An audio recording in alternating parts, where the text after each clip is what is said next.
नमस्कार विद्यार्थियों, आज आपको बताएंगे हम कि जो उत्तल दर्पण द्वारा प्रतिबिंब का बनने का तरीका होता है। ठीक है, तो ये आप जैसे लिखा हुआ है कि उत्तल दर्पण के द्वारा, ये उत्तल दर्पण द्वारा प्रतिबिंब का बनना।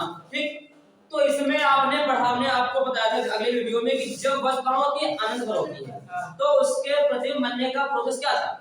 अब आप पढ़ेंगे कि जब वस्तु कहीं भी रखी हो, यानी अनंत के अलावा कहीं भी वस्तु रखी होती है, तो उसका जो प्रतिबिंब बनने का प्रोसेस होता है वो क्या होता है। तो इसके लिए हम क्या करते हैं, सबसे पहले एक उत्तल दर्पण का चित्र बनाएंगे।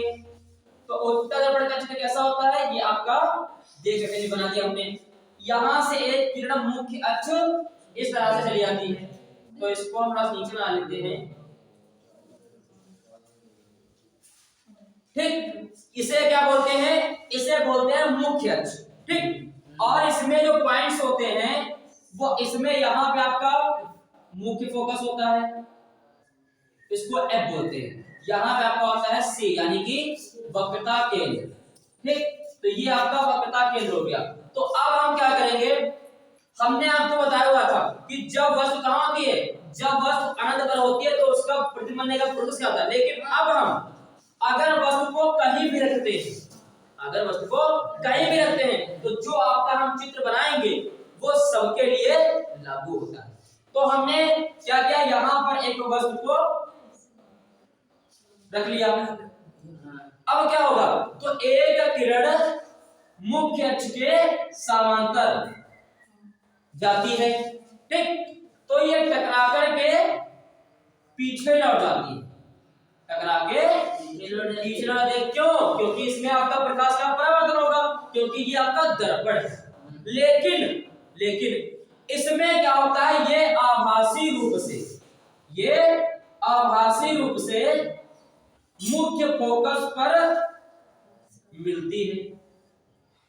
ठीक, अब एक सिस्टम हमने बताया हुआ था आपको कि अवतल दर्पण में कि अगर वस्तु अनंत पर रखी होती है तो वह उसमें से एक ही किरण केवल जाती है और जहां पर मिल जाती है वहां पर इसका प्रतिबिंब बन जाता है। लेकिन अगर वस्तु अनंत के अलावा कहीं भी रखती है तो एक किरण इसके यहां से भी गुजरती है। तो ये क्या करते हैं, इसको हम ठीक, तो ये किरण इस प्रकार से आती है, तो यहां इसको हम आभासी रूप से बना देते हैं। ठीक है, और जहां पर ये किरण एक दूसरे को काटती हैं तो वहीं पर इसका प्रतिबिंब बनके तैयार हो जाता है। ठीक है, तो इसमें क्या होता है, आपको ध्यान में बात क्या आती है आपको कि इसमें आपका जो प्रतिबिंब बनता है वो आपका प्रतिबिंब यहां पर बनके तैयार हो रहा है। ठीक, तो यहां पर क्या करेंगे, इसमें ये किरण होती है ये इधर की ओर और इधर की ओर, और यहां से आपका हम एक लंब भी डालते हैं, इसे बोलते हैं लंब।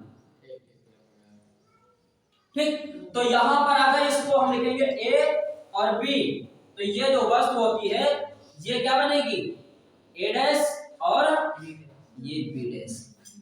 ये तो आपका, इसको हम M1 और M2 लिख सकते हैं, इसको M1 और इसको M2 यहां ले सकते हैं।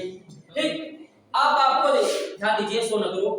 देखिए आप ये चित्र बनाया हमने, इसमें आपके पॉइंट्स यहां पर क्या करेंगे, यहां पर इसको P। ठीक, सबसे पहले आपने क्या किया, उत्तल दर्पण का चित्र बनाया, एक मुख्य अक्ष को आपने बना दिया। अब हमने बताया था कि जो भी आपकी किरण है अगर अनंत भी होती है, कहां पे होती है, अनंत होती है, तो उसमें से एक किरण जाती है जहां पर ये मिल जाती है मुख्य फोकस पे, उसका प्रतिबिंब बन जाता है। लेकिन अगर वस्तु अनंत के अलावा, उत्तल दर्पण में अनंत के अलावा कहीं भी होती है तो उसके लिए आपका यही चित्र बनेगा। हम वस्तु को चाहे जहां रख दें, प्रतिबिंब यही बनेगी, ये प्रोसेस यही रहेगा सेम।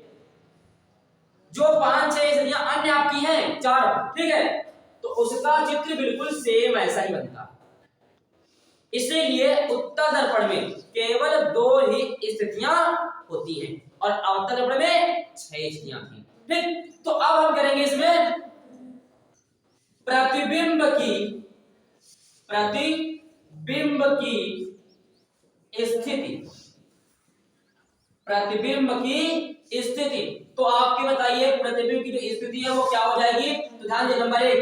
अब बताइए जो प्रतिबिंब है वो कहां बन रहा है, जो प्रतिबिंब है वो कहां बन के तैयार हो रहा है? तो देखिए ये F लिखा हुआ है और ये P लिखा हुआ है, यानी जो प्रतिबिंब है वो लिखेंगे F तथा P के मध्य, ठीक है। अब नंबर 2, ये जो आपका प्रतिबिंब है, ये प्रतिबिंब आपका कैसा बन रहा है? तो ये आपका जो प्रतिबिंब है ये बन रहा है छोटा। और नंबर जो 3 रहेगा, जो नंबर 3 रहेगा वो आपका होता है सीधा और आभासी, सीधा और आभासी। सुन लो, आभासी। अब इसे हम ये भी लिख सकते हैं कि F तथा P के मध्य और